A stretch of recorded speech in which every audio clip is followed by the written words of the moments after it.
আখেরি নবী বিশ্বনবী হযরত মুহাম্মদ সাল্লাল্লাহু আলাইহি সাল্লাম তার 23 বছরের নবুয়তি জীবনে অবিরাম সংগ্রাম করে সমগ্র আরবকে ইসলামের ছায়াতলে নিয়ে আসেন। অতঃপর বাকি পৃথিবীতে আল্লাহর সত্য দিন প্রতিষ্ঠার দায়িত্ব নিজের উম্মতের কাঁধে ন্যস্ত করে তিনি চলে যান মহান আল্লাহ পাকের কাছে। রসুলের পর মদিনার নেতৃত্ব গ্রহণ করেন প্রথম খলিফা হযরত আবু বকর রাদিয়াল্লাহু তাআলা আনহু। সাহাবীদের সামনে তখন একটাই মিশন, সমস্ত পৃথিবীতে আল্লাহর সত্য দিন প্রতিষ্ঠা করা। কিন্তু এই মিশন বাস্তবায়নের পথে পা ফেলার আগেই চারিদিকে শুরু হয় এক ভয়ানক ফিতনা। একমাত্র মক্কা ও মদিনা ছাড়া গোটা আরব বিদ্রোহ করে ইসলামী খেলাফতের বিরুদ্ধে। তারা নবী মুহাম্মদ সাল্লাল্লাহু আলাইহি সাল্লামকে আরবের একচ্ছত্র শাসক হিসেবে স্বীকার করলেও তার পরবর্তী আর কাউকে একক নেতৃত্ব হিসেবে মেনে নিতে অস্বীকৃতি জানায়। বুজেখা থেকে খবর আসে সেখানে বিদ্রোহ করেছে তোলাইহা বিন খুয়াইলিদ। সে নিজেকে নবী হিসেবে ঘোষণা করেছে আর রাতারাতি জুটিয়ে নিয়েছে অগণিত অনুসারী। এদিকে তোলাইহাকে ছাড়িয়ে যায় আরেক ভণ্ড নবী মুসাইলামার দৌরাত্ম্য। সে ইসলামী খেলাফতকে চ্যালেঞ্জ করে 40,000 সৈন্য জমায়েত করে। এদিকে বুতায় বিদ্রোহ করে সেখানকার শাসক মালিক বিন নুয়াইরা। আদায়কৃত বিপুল পরিমাণ জাকাতের অর্থ খলিফার দরবারে পাঠাতে অস্বীকৃতি জানায় সে। একই আচরণ করে নাকরার শাসক শাহজারা। বিদ্রোহীদের তালিকায় যুক্ত হয় জাফরের নারী নেত্রী সালমা। নিজেকে নবী হিসেবে দাবি করে অপর এক ভণ্ড রমণী সাজা। এক কথায় সমগ্র আরব উপদ্বীপ হয়ে ওঠে বিদ্রোহের অগ্নিকুণ্ড। মুরতাদ আর ভণ্ড নবীদের চোখে খলিফা আবু বকর রাদিয়াল্লাহু তাআলা আনহু ছিলেন একজন নম্র, বৃদ্ধ আর দুর্বল প্রকৃতির মানুষ। তাই তার বিরুদ্ধে অস্ত্র ধারণ করতে গিয়ে তারা দ্বিতীয়বার ভেবে দেখেনি বৃদ্ধ আবু বকর এই পরিস্থিতি সামাল দিতে কতটা কার্যকর ভূমিকা রাখতে পারবেন তা নিয়ে সংশয় ছিল খোদ মদিনার মুসলিমদের মাঝেও। এই যখন সকলের মনোভাব, তখন আরবরা বিস্ময়ের সাথে আবিষ্কার করে এক নতুন আবু বকরকে। তারা দেখতে পায় একজন বৃদ্ধ মানুষের রুদ্ররূপ। তারা দেখতে পায় একজন কোমল মানুষের অগ্নিমূর্তি। কিছু লোক এসে তাকে বলল, আমরা নামাজ পড়ব, সবই করব, কিন্তু জাকাত দেব না। খলিফা আবু বকর তাদেরকে কঠোর ভাষায় বললেন, 1 ছটাক পরিমাণ জাকাত দিতেও যদি তোমরা অস্বীকার করো তাহলে আমি আবু বকর তোমাদের বিরুদ্ধে যুদ্ধ ঘোষণা করব। অতঃপর বিদ্রোহীদের দমনে খলিফা আবু বকর রাদিয়াল্লাহু তাআলা আনহু প্রসারিত করলেন একটি নানা তলোয়ার, যে তলোয়ারের নাম ছিল খালিদ বিন ওয়ালিদ রাদিয়াল্লাহু তাআলা আনহু।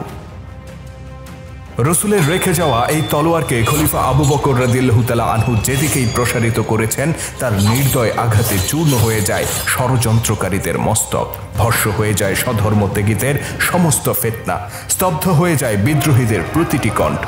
স্বধর্মত্যাগীদের বিরুদ্ধে খলিফা আবু বকর রাদিয়াল্লাহু তাআলা আনহু ও কমান্ডার খালিদ বিন ওয়ালিদ রাদিয়াল্লাহু তাআলা আনহুর সেই দুর্ধর্ষ অভিযানগুলো একে একে তুলে ধরব উম্মতে মুহাম্মদীর বিজয় যাত্রার আজকের পর্বে।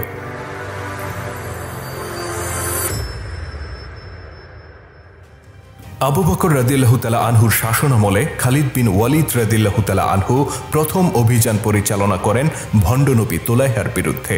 তোলাইহা ছিল বনু আসাদ গোত্রের গোত্রপতি। মহানবীর ইন্তেকালের পর বনু আসাদ গোত্রের কাছে সে নিজেকে নবী হিসেবে প্রচার করতে থাকে। শীঘ্রই গোত্রের অধিকাংশ মানুষ তাকে নবী হিসেবে স্বীকার করে নেয়। খলিফার দরবারে যখন তোলাইহার এই হঠকারিতার সংবাদ পৌঁছে, তিনি 4000 যোদ্ধার সাথে খালিদ রাদিয়াল্লাহু তাআলা আনহুকে প্রেরণ করেন এই প্রতারককে দমন করার জন্য। যাত্রাপথে খালিদের বাহিনীতে যুক্ত হয় তাই গোত্রের আরো 500 যোদ্ধা। অন্যদিকে দুর্ধর্ষ খালিদের বিরুদ্ধে অস্ত্র ধারণ করার সাহস না পেয়ে তোলাইহার বাহিনী থেকে পালিয়ে এসে মুসলিম ফৌজে যুক্ত হয় আরো 1000 সেনা। অতঃপর বুজাখার প্রান্তরে মুখোমুখি হয় দুই পক্ষ। মুসলিম বাহিনীর নেতৃত্ব দিতে সম্মুখে অবস্থান নেন খালিদ রাদিয়াল্লাহু তাআলা আনহু, কিন্তু কপট তোলাইহা থেকে যায় তার বাহিনীর পশ্চাতে। সে নিরাপদ দূরত্বে তাঁবু খাটিয়ে আসন গ্রহণ করে আর চোখ বন্ধ করে ধ্যানমগ্ন হওয়ার ভান ধরে। নিজের বাহিনীর সেনাপতি হিসেবে সে দায়িত্ব দেয় ওয়াইনা নামে আরেক প্রতারককে। সেনাপতি ওয়াইনাকে ডেকে তোলাইহা বলে, তুমি যুদ্ধ চালিয়ে যাও, আমি ফেরেশতা জিব্রাইলের জন্য অপেক্ষা করছি। শীঘ্রই তিনি আল্লাহর পক্ষ থেকে বার্তা নিয়ে আসবেন। অতঃপর ওয়াইনার নেতৃত্বে খালিদের মুখোমুখি হয় ভণ্ড নবী তোলাইহার বাহিনী। যুদ্ধ শুরু হওয়ার কিছুক্ষণ বাদেই অবিশ্বাসীদের অগ্রভাগে ফাটল দেখা দেয়। খালিদের নির্মম আঘাত প্রতিহত করা কঠিন হয়ে পড়ে সেনাপতি ওয়াইনার পক্ষে। নিরুপায় হয়ে সে ছুটে যায় তোলাইহার কাছে আর জানতে চায়, জিব্রাইল কি এসেছিল? ধ্যানমগ্ন তুলাইহা উত্তর দেয়, তিনি আসেননি, তুমি যুদ্ধে ফিরে যাও। ওয়াইনা যুদ্ধক্ষেত্রে ফিরে যায়, কিন্তু শীঘ্রই পরিস্থিতি আরো খারাপ হয়ে ওঠে আর সে পুনরায় ছুটে যায় তার নবীর কাছে। তুলাইহা তখনও গভীর ধ্যানমগ্ন। সে রুক্ষ কণ্ঠে জবাব দেয়, এখনো আসেননি জিব্রাইল, তুমি যুদ্ধ চালিয়ে যাও আর এভাবে বারবার আমাকে বিরক্ত করতে এসো না। বিভ্রান্ত ওয়াইনা আবার ফিরে যায় যুদ্ধক্ষেত্রে, আর এবার সে মুখোমুখি হয় খালিদের মরণ আঘাতের। তার পক্ষে আর বাহিনীর নিয়ন্ত্রণ ধরে রাখা সম্ভব হয় না। সে পাগলের মতো ছুটে যায় তুলাইহার কাছে আর চিৎকার করে বলে, এখনো কি তোমার ধ্যান শেষ হয়নি? এখনো কি জিব্রাইলের আগমনের সময় হয়নি? খালিদের ঘোড়া যখন তোমাকে পিষে ফেলবে, জিব্রাইল কি তারপর আসবেন? ভণ্ড তুলাইহা এবার চোখ মেলে তাকায়। সে বলে, না, জিব্রাইল তোমার মতো আহম্মক নন, তিনি এইমাত্র এসেছেন আল্লাহর পানি নিয়ে। ব্যাকুল ওয়াইনা জানতে চায়, কি বলেছেন জিব্রাইল? উত্তরে তুলাইহা পবিত্র কোরআনের মতো করে পাঠ করতে থাকে স্বরচিত পংক্তি, মুহাম্মদের মতো তুমিও আল্লাহর রাসূল, আর আজকের এই দিনটির কথা তুমি কখনো ভুলবে না। চরম সংকটের মুহূর্তে তুলাইহার এই নাটক দেখে ওয়াইনা ক্রোধে ফেটে পড়ে। সে উপলব্ধি করে এই লোকটি ভণ্ড ছাড়া আর কিছুই নয়। যুদ্ধরত বাহিনীর দিকে সে ফিরে তাকায় আর চিৎকার করে বলে, নবী দাবিকারী এই লোকটি প্রতারক, তোমরা যুদ্ধ ত্যাগ করো আর নিজেদের প্রাণ রক্ষা করো। সেনাপতির এই বক্তব্য শোনার পর দিশেহারা লোকগুলো পালাতে শুরু করে, আর বিস্ময় ভরা চোখে তারা আবিষ্কার করে তাদের আগেই ঘোড়ায় চড়ে বসেছে সেই তুলাইহা যাকে একটু আগেও নবী বলে বিশ্বাস করত এই মানুষগুলো। তুলাইহার পতনের পর খালিদ রাদিয়াল্লাহু তাআলা আনহু তার বাহিনী নিয়ে ছুটে যান নাকরায়। সেখানে বনু সুলাইম গোত্রকে বিভ্রান্ত করে রেখেছিল গোত্রপতি সাজারা। শুধু তাই নয়, বহু নিষ্পাপ মুসলিম যারা ইসলাম থেকে সরে আসতে চায়নি তাদেরকে ধরে ধরে হত্যা করেছে বনু সুলাইমের লোকেরা। খালিদের প্রতি খলিফার নির্দেশ ছিল, মুসলমানের রক্তে যারা নিজেদের হাত রাঙিয়েছে তাদের কেউ যেন তোমার তলোয়ার থেকে নিষ্কৃতি না পায়। যারা মুসলিমদেরকে কূপে ফেলে হত্যা করেছে, তুমিও তাদেরকে কূপে ফেলে হত্যা করবে। মস্তকের বদলে মস্তক নেবে, আগুনের বদলে আগুনে নিক্ষেপ করবে, পাথরের বদলে পাথর মারবে আর তীরের বদলে তীর। খলিফার এই কঠোর নির্দেশ বাস্তবায়ন করতে নাকরা অভিমুখে এগিয়ে যায় আল্লাহর তলোয়ার। তবে দুর্ধর্ষ খালিদের আগমনের কথা শুনে এতটুকু বিচলিত হয় না গোত্রপতি সাজারা, বরং সে তার বাহিনী নিয়ে অপেক্ষা করে উপযুক্ত জবাব দেওয়ার জন্য। সাজারা একা নয়, বরং খালিদকে মোকাবেলা করার ব্যাপারে তার বাহিনীও ছিল আত্মবিশ্বাসী। রাসূল সাল্লাল্লাহু আলাইহি সাল্লাম বেঁচে থাকতে বনু সুলাইমের এই লোকেরা ইসলামের পতাকা তলে খালিদ রাদিয়াল্লাহু তাআলা আনহুর অধীনে একাধিক যুদ্ধে অংশ নিয়েছিল। তারা আশা করেছিল সেই অভিজ্ঞতাকে কাজে লাগিয়ে তারা খালিদকে রুখে দিতে পারবে। কিন্তু যখন যুদ্ধ শুরু হলো তখন দেখা যায় তাদের ভাবনা ভুল ছিল। শুরুতে তারা শক্ত প্রতিরোধ গড়ে তুললেও খুব বেশিক্ষণ আল্লাহর তলোয়ারের সামনে দম ধরে রাখতে পারে না। এক পর্যায়ে তারা রণে ভঙ্গ দেয় আর পালাতে শুরু করে। যুদ্ধের পর ক্ষমা চেয়ে পুনরায় ইসলামের ছায়াতলে ফিরে আসে বনু সুলাইম গোত্র। ক্ষমা পেয়ে যায় সাজারা নিজেও। ক্ষমা পায়নি কেবল সেই সব সীমা লঙ্ঘনকারী যারা নিরপরাধ ঈমানদারদেরকে হত্যা করেছিল। খলিফার নির্দেশ মোতাবেক তাদের উপর কার্যকর করা হয় কিসাসের বিধান, প্রাণের বদলে প্রাণ। নাকরার পরিস্থিতি সামাল দিয়ে খালিদ রাদিয়াল্লাহু তাআলা আনহু যাত্রা করেন জাফর অভিমুখে, যেখানে বসবাস করত বেদুইন গাতাফান গোত্র। নবী মুহাম্মদ সাল্লাল্লাহু আলাইহি সাল্লামের মৃত্যুর পর গাতাফানের লোকেরা ইসলামের বিরুদ্ধে বিদ্রোহ করে। তাদেরকে এই বিদ্রোহের পথে প্ররোচনা দেয় সালমা নামে এক রমণী। সালমা সম্পর্কে ছিল পূর্বোক্ত ভণ্ড নবী তুলাইহার সেনাপতি ওয়াইনার চাচাতো বোন। সে ছিল পুরুষদের উপর প্রভাব বিস্তারকারী এক দুর্দান্ত নারী। তার পিতা ছিল গাতাফানের গোত্রপতি। নবী মুহাম্মদ সাল্লাল্লাহু আলাইহি সাল্লাম এর সময় ইসলামের বিরুদ্ধে যুদ্ধ করতে গিয়ে লোকটি নিহত হয়েছিল। অতঃপর মদিনার আনুগত্য স্বীকার করে নেয় গাতাফান গোত্র। ওই যুদ্ধে বন্দী হয়েছিলেন সালমা। তাকে দাসী হিসেবে তুলে দেয়া হয় আম্মা আয়েশা রাদিয়াল্লাহু তাআলা আনহার হাতে। কিন্তু আম্মা আয়েশা সালমার সামাজিক মান মর্যাদার কথা বিবেচনা করে তাকে মুক্ত করে দেন। সালমা ফিরে আসেন নিজের গোত্রের কাছে। আল্লাহ নবীর মৃত্যুর পর সালমা নবী পরিবারের প্রতি তার কৃতজ্ঞতার কথা ভুলে যায়। তাকে পেয়ে বসে পিতৃহত্যার প্রতিশোধ গ্রহণের চিন্তা। সে গাতাফানের লোকদেরকে একত্রিত করে আর ইসলামের বিরুদ্ধে বিদ্রোহ ঘোষণা করে। যুদ্ধ শুরু হলে সালমাকে ঘিরে রাখে একদল সাহসী যোদ্ধা, কিন্তু আল্লাহর তলোয়ারের আঘাত প্রতিহত করার জন্য তাদের এই রক্ষা প্রাচীর যথেষ্ট ছিল না। খালিদের নির্দয় তলোয়ারের নিচে বলি হতে থাকে গাতাফানের শত শত যুবক। পূর্বোক্ত তোলাইহা, ওয়াইনা, সাজারা তারা সবাই নিজেদের কৃতকর্মের জন্য ক্ষমা চেয়েছিল। সালমাও হয়তো ক্ষমা চাইলে নিরাশ হতো না, কিন্তু অহংকার তাকে বাধা দেয়। ফলে খালিদের তলোয়ারও তার প্রতি করুণা দেখাতে ভুলে যায়। সালমান মৃত্যুর পর বুতাহ অভিমুখে যাত্রা করেন খালিদ রাদিয়াল্লাহু তাআলা আনহু। বুতার শাসক মালিক বিন নুয়াইরা ছিলেন সম্ভ্রান্ত পরিবারের সন্তান। তিনি ছিলেন মহানুভবতা ও আতিথেয়তার জন্য বিখ্যাত। যৌবনে তিনি ছিলেন চমৎকার আর সুদর্শন এক পুরুষ। তার স্ত্রী লাইলা ছিলেন আরবের সবচেয়ে সুন্দরী রমণীদের একজন। তার রূপের খ্যাতি ছিল আরবদের মুখে মুখে। প্রতিনিধি দলের বছরে মুসলিমদের দলে সামিল হয়েছিলেন মালিক বিন নুয়াইরা। আল্লাহ নবী তার সামাজিক মর্যাদা আর গুণাবলীর কথা বিবেচনা করে তাকে বনি হানজালা গোত্রের অধিকর্তা হিসেবে নিয়োগ দেন।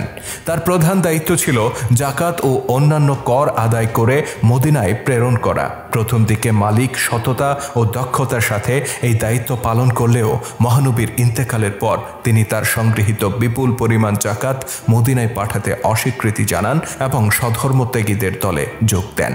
তবে মালিকের স্ত্রী লায়লা ছিলেন ইসলামের প্রতি অনুরাগী। স্বামীর কর্মকাণ্ডের প্রতি তার মোটেই সমর্থন ছিল না। তিনি মালিককে মদিনার বিরুদ্ধে বিদ্রোহের ভয়ানক পরিণতির ব্যাপারে সতর্ক করেন, কিন্তু মালিক স্ত্রীর কথায় কর্ণপাত না করে বরং হাত মেলান শাজাহ নামে অপর এক কপট নারীর সাথে। শাজাহ ছিল ইতিহাসের সেই কুখ্যাত রমণী যে নারী হয়েও নিজেকে নবী দাবি করেছিল। ভণ্ড শাজাহ মালিককে আশ্বস্ত করে বলে মুসলিম বাহিনীর বিরুদ্ধে যে কোনো লড়াইয়ে সে মালিকের পাশে থাকবে।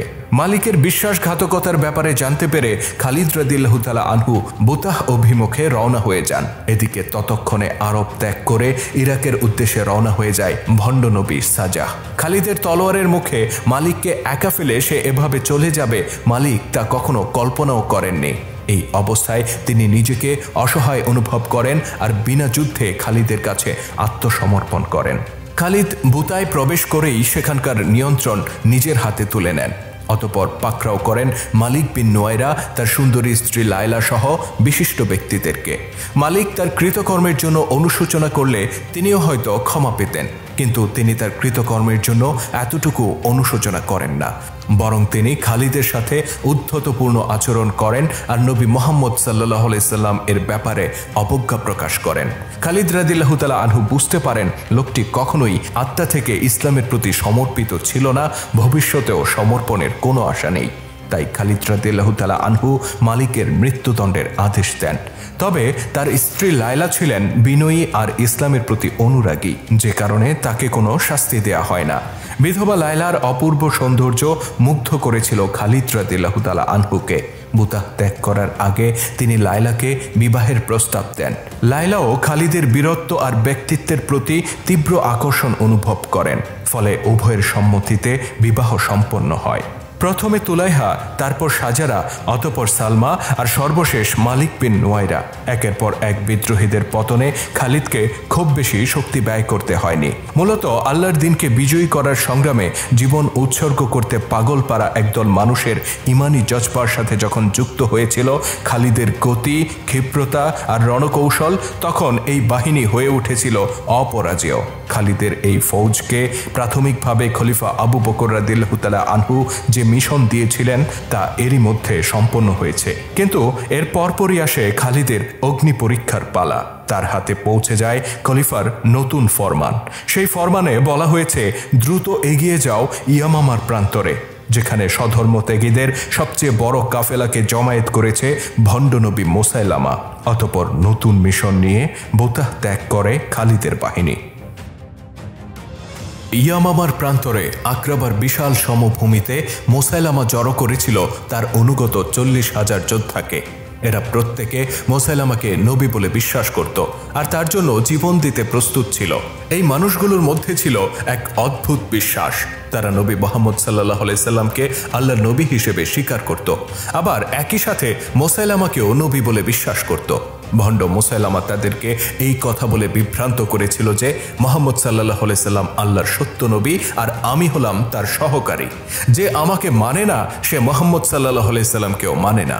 সুচতুর মুসাইলামা নিজের গোত্র বনু হানিফাকে মক্কা ও মদিনার বিরুদ্ধে ক্ষিপ্ত করে তোলার উদ্দেশ্যে বলে, কুরাইশরা ভীষণ স্বার্থপর। তারা নিজেদের গোত্রে আগত নবী মুহাম্মদ সাল্লাল্লাহু আলাইহি সাল্লামকে স্বীকার করেছে, কিন্তু বনু হানিফায় আগত নবী মুসাইলামার বিরুদ্ধে তারা ষড়যন্ত্র করছে। আমি বনু হানিফার সমৃদ্ধির স্বার্থে মক্কা ও মদিনার বিরুদ্ধে যুদ্ধ ঘোষণা করলাম। তার এমন বক্তব্যে বনু হানিফার রক্তে জ্বলে ওঠে জাহিলি যুগের গোত্রপ্রীতি। তারা ইসলামী খেলাফতের বিরুদ্ধে অস্ত্র ধারণ করে আর দলে দলে মুসাইলামার বাহিনীতে যোগ দিয়ে গড়ে তোলে স্বধর্মত্যাগীদের সবচেয়ে বড় সমাবেশ।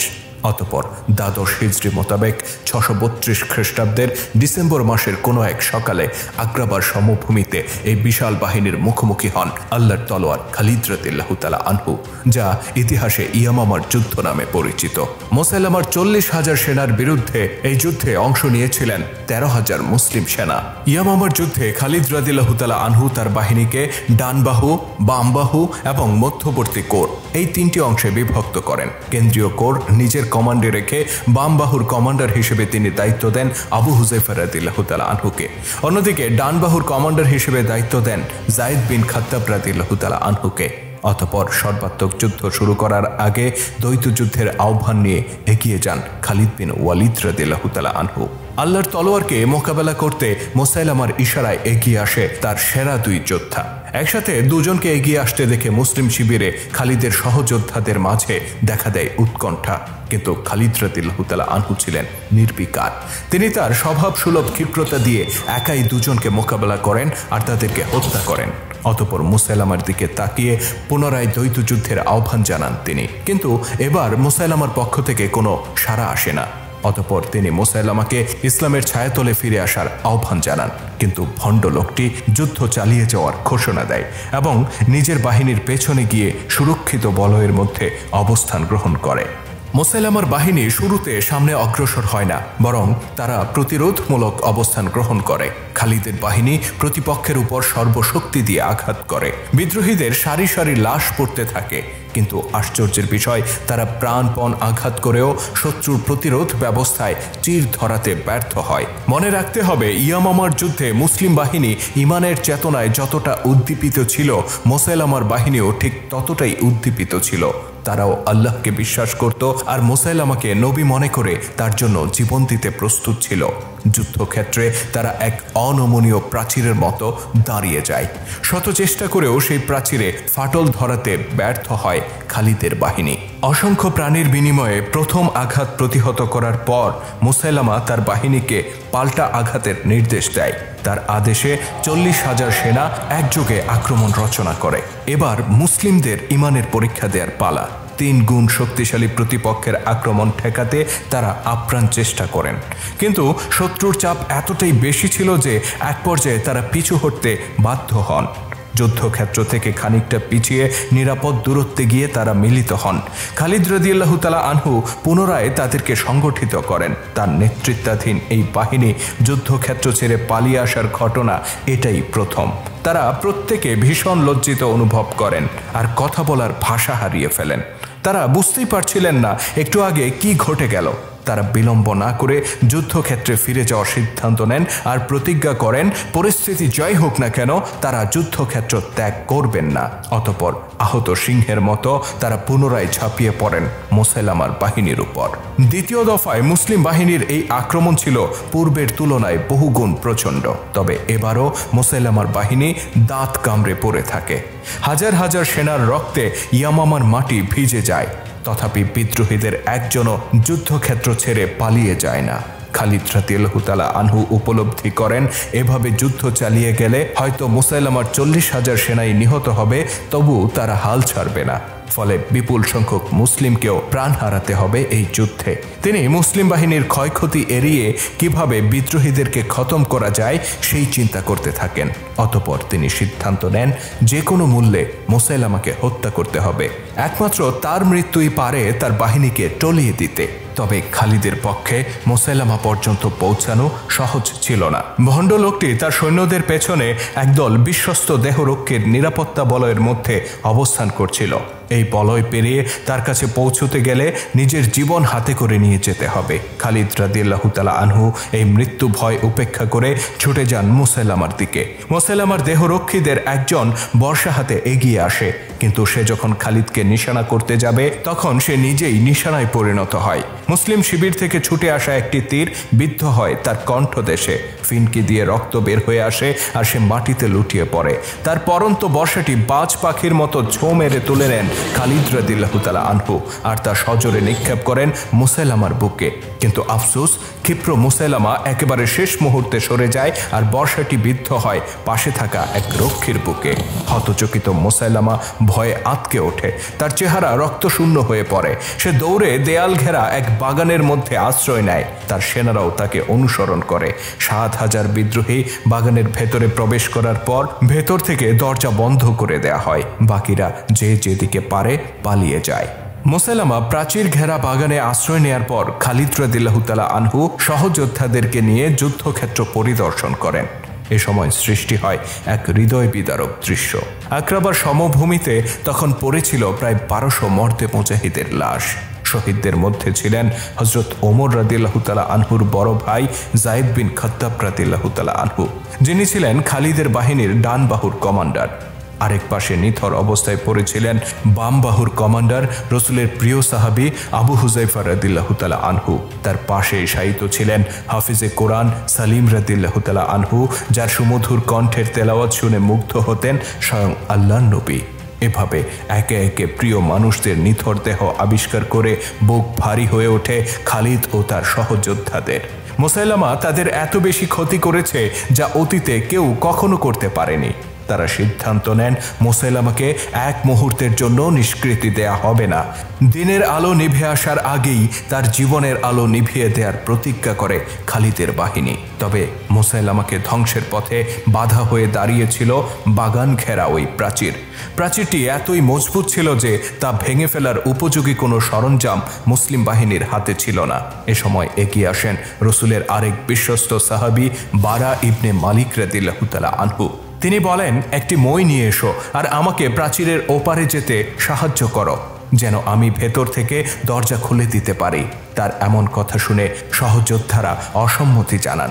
রাসূলের একজন প্রিয় সাহাবীকে জেনে শুনে মৃত্যুর মুখে নিক্ষেপ করতে তারা কেউ রাজি হলেন না। কিন্তু বারা ইবনে মালিক এ ব্যাপারে জেদ ধরেন আর বারবার একই অনুরোধ করতে থাকেন। অবশেষে বারংবার অনুরোধের মুখে খালিদ রাদিয়াল্লাহু তাআলা আনহু সম্মতি দেন। অতঃপর তার নির্দেশে বিশাল আকারের একটি মই নিয়ে আসা হয় আর তা প্রধান ফটকের মাঝে প্রাচীরের সাথে জুড়ে দেয়া হয়। বারা রাদিয়াল্লাহু তাআলা আনহু মই বেয়ে উপরে উঠে যান আর বাগানের ভেতর লাফিয়ে পড়েন। তাকে দেখে অপ্রস্তুত রক্ষীরা হতচকিত হয়ে যায়। তাদের কয়েকজন ছুটে আসে তলোয়ার হাতে নিয়ে। বারা রাদিয়াল্লাহু তাআলা আনহু তাদেরকে মোকাবেলা করে গুরুতর আহত অবস্থায় ফটক খুলে দিতে সমর্থ হন। আর মুহূর্তের মধ্যে খালিদের বাহিনী মৃত্যুদূত হয়ে বাগানে প্রবেশ করে। মুসাইলামার বিশ্রামরত বাহিনী কিছু বুঝে ওঠার আগেই কচুকাটা হতে শুরু করে। খালিদ রাদিয়াল্লাহু তাআলা আনহু বাগানে প্রবেশ করেই মুসাইলামাকে টার্গেট করেন। তিনি সামনে যাকে পাচ্ছিলেন তাকেই খতম করে মুসাইলামার দিকে এগিয়ে যাচ্ছিলেন। তবে মুসাইলামাকে হত্যা করার সৌভাগ্য তার হয়নি, বরং আল্লাহর এই দুশমনকে হত্যা করার গৌরব অর্জন করেছিলেন আরেক যোদ্ধা। তার নাম ছিল ওয়াশি সেই ব্যক্তি যার হাতে লেগে আছে নবীজির প্রিয় চাচা আমির হামজা রাদিয়াল্লাহু তাআলা আনহুর রক্ত। উহুদে মুশরিকদের পক্ষ হয়ে তিনি মুসলিমদের বিরুদ্ধে যুদ্ধ করেছিলেন এবং বর্ষার আঘাতে হামজা রাদিয়াল্লাহু তাআলা আনহুকে হত্যা করেছিলেন। পরবর্তীতে মক্কা বিজয়ের পর তিনি ইসলাম গ্রহণ করে নেন। কিন্তু হামজা রাদিয়াল্লাহু তাআলা আনহুর হত্যাকারী হিসেবে তিনি না কারো কাছে সম্মান পেয়েছেন, না নিজেকে ক্ষমা করতে পেরেছেন। আজ ইয়ামামার যুদ্ধে সেই একই বর্ষা হাতে যুদ্ধ করছিলেন ওয়াশি আর উদ্গ্রীব হয়ে অপেক্ষা করছিলেন যদি কোনোভাবে মুসাইলামাকে নাগালের মধ্যে পাওয়া যায়। বাগানে প্রবেশ করার পর ওয়াসি পাগলের মতো মুসাইলামাকে খুঁজে বেড়ান। এক পর্যায়ে তার শিকারীর চোখ খুঁজে পায় মুসাইলামাকে। সধর্মত্যাগীরা তখন ছত্রভঙ্গ অবস্থায়, মুসাইলামার দেহরক্ষীরাও এলোমেলো অবস্থায়। মোক্ষম এই সময়টি বেছে নেন ওয়াসি। তিনি সন্তর্পণে এগিয়ে যান আর শিকারকে বর্ষার নাগালের মধ্যে নিয়ে আসেন। এক মুহূর্ত সময় নষ্ট না করে তিনি টার্গেট ঠিক করে নেন। অতঃপর বড় করে কয়েকটি দম ফেলে শরীরের সমস্ত শক্তি একত্রিত করে বাতাসের গতিতে ছুটে যান মুসাইলামার দিকে। প্রচণ্ড গতি সঞ্চার করে তিনি শূন্যে লাফিয়ে ওঠেন আর রক্ষীদের মাথার উপর দিয়ে ছুঁড়ে মারেন তার বিশ্বস্ত বর্ষা। কেউ কিছু বুঝে ওঠার আগেই ওয়াসির অব্যর্থ অস্ত্র শাঁ করে ছুটে যায় আর সরাসরি বিদ্ধ হয় মুসাইলামার বুকে। মাটিতে লুটিয়ে এক মুহূর্তের ব্যবধানে মৃত্যু হয় মুসাইলামাতুল কাজ্জাবের। মুসাইলামার মৃত্যুর পর তার বাহিনী আর প্রতিরোধ গড়ে তুলতে পারেনি। প্রিয়জন হারানো মুসলিমরা নির্দয়ভাবে তাদেরকে হত্যা করেন। বাগানে প্রবেশকারী একজন বিদ্রোহীকেও তারা ক্ষমা করেন না। এই যুদ্ধে মোট ২১,০০০ সধর্মত্যাগী প্রাণ হারায়, বাকিরা পালাতে সক্ষম হয়। অন্যদিকে মুসলিম বাহিনীর ক্ষয়ক্ষতি ছিল প্রতিপক্ষের তুলনায় সামান্য, তথাপি তা ছিল অতীতের যে কোনো যুদ্ধের তুলনায় অধিক। ইয়ামামায় শহীদ হন মোট ১২০০ মুসলিম যোদ্ধা, যাদের মধ্যে ৩০০ জন ছিলেন পবিত্র কোরআনের হাফেজ। আবু দুজানা, আবু হুজাইফা, সালিম মাওলা আর জায়েদ বিন খাত্তাবের মতো শ্রেষ্ঠ সাহাবীদেরকে সমাহিত করা হয় ইয়ামামার মাটিতে। মিথ্যাবাদী মুসাইলামার পতনের মধ্য দিয়েই কার্যত শেষ হয়ে যায় ভণ্ডনবী ও বিদ্রোহীদের ফিতনা। পুনরায় সমগ্র আরব ভূমিতে প্রতিষ্ঠিত হয় ইসলামের শাসন। পরবর্তীতে আরবের ইতিহাসে বহু রাজনৈতিক বিভাজন, অভ্যন্তরীণ কোন্দল আর রক্তারক্তির ঘটনা ঘটলেও সধর্মত্যাগের ফিতনা আর কখনো মাথাচাড়া দিয়ে ওঠেনি। আর বিদ্রোহীদের বিরুদ্ধে এই অভাবনীয় সাফল্যের মূল নায়ক ছিলেন খলিফা আবু বকর রাদিয়াল্লাহু তাআলা আনহু। রাসূল সাল্লাল্লাহু আলাইহি সাল্লাম এর মৃত্যুর পর সৃষ্ট ভয়ানক পরিস্থিতিতে তিনি যে কঠোর ও দৃঢ় মনোবল দেখিয়েছিলেন, যে ধরনের সাহসী পদক্ষেপ গ্রহণ করেছিলেন, তা ছিল এক কথায় অবিশ্বাস্য। তার এই অনমনীয় দৃঢ় পদক্ষেপে মুগ্ধ হয়ে স্বয়ং লৌহমানব ওমর রাদিয়াল্লাহু তাআলা আনহু বলেছিলেন, আবু বকর না থাকলে আমরা হয়তো ধ্বংসই হয়ে যেতাম।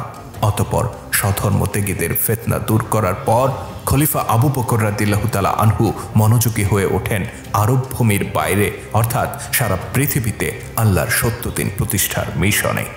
ইসলামের গৌরবময় ইতিহাস নিয়ে নির্মিত ভিডিও চিত্র আমরা ধারাবাহিকভাবে তুলে ধরছি আমাদের চ্যানেলে। আপনি যদি নতুন হয়ে থাকেন তাহলে চ্যানেলটিতে সাবস্ক্রাইব করার অনুরোধ রইল। আর আজকের ভিডিওটি কেমন ছিল কমেন্ট করে জানাতে ভুলবেন না। যদি ভালো লেগে থাকে তাহলে অবশ্যই লাইক ও শেয়ার করে ছড়িয়ে দেওয়ার অনুরোধ রইল। আল্লাহ হাফেজ।